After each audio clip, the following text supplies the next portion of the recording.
Salut toi, j'espère que tu vas bien. Moi c'est Agnès et si on ne se connaît pas encore, hier j'étais professeure d'anglais pendant 12 ans et aujourd'hui je suis à la recherche d'une seconde carrière. Bienvenue dans mon podcast Carnet de bord de ma reconversion professionnelle avec ce premier épisode que j'ai intitulé Retour à la case départ.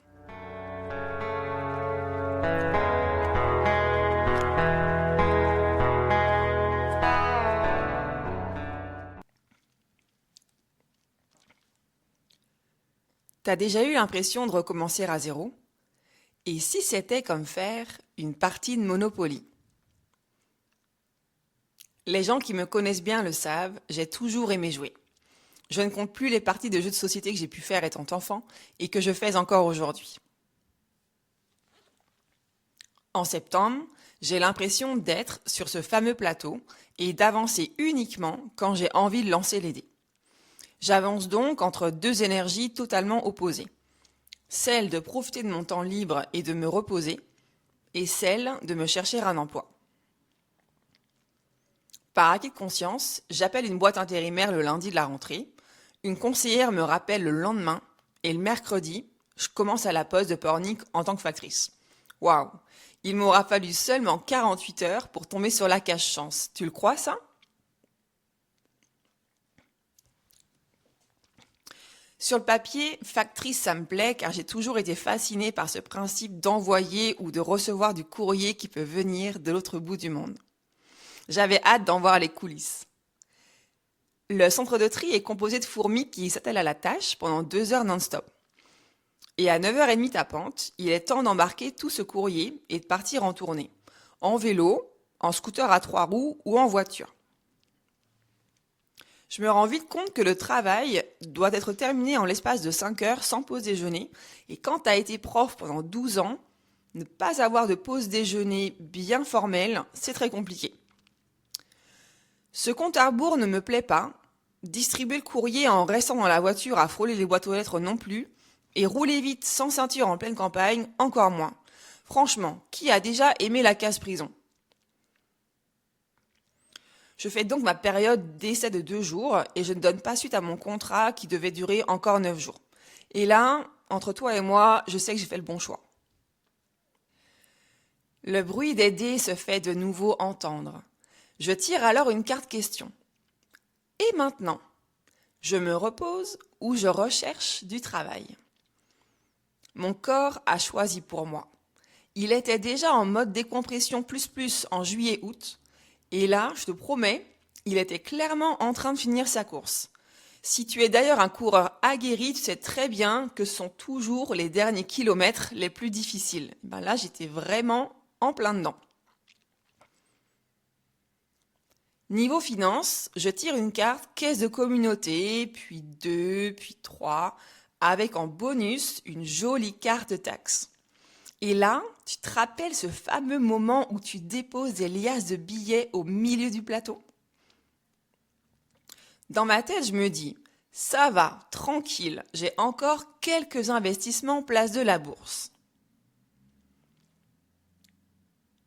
Je décide alors de vaquer à mes loisirs. Je retourne au sport plusieurs fois par semaine.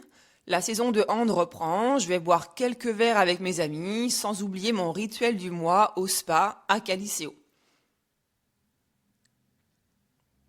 Et quand il pleut, la marmotte, elle boit des chocolats chauds et fait des siestes classiques.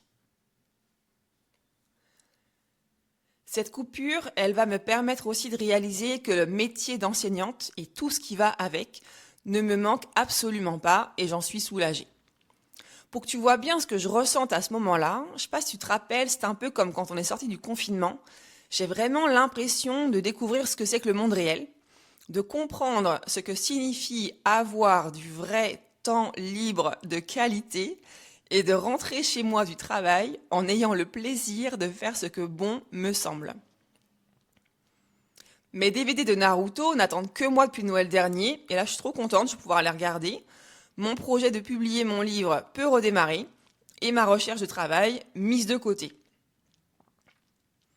Tu imagines donc dans quelle rue du Monopoly mon chapeau se trouve à ce moment-là ? Allez, je te donne un indice, la plus chère d'entre elles. mais que l'on revend assez vite pour colmater son compte bancaire qui, lui, commence à faire la tête. Je finis la partie avec une journée à Nantes au Big Bang de l'Emploi le 26 septembre, un vendredi. Quelle erreur! Je dirais même plus, quelle horreur! Mais ça, je le réaliserai qu'une fois sur place.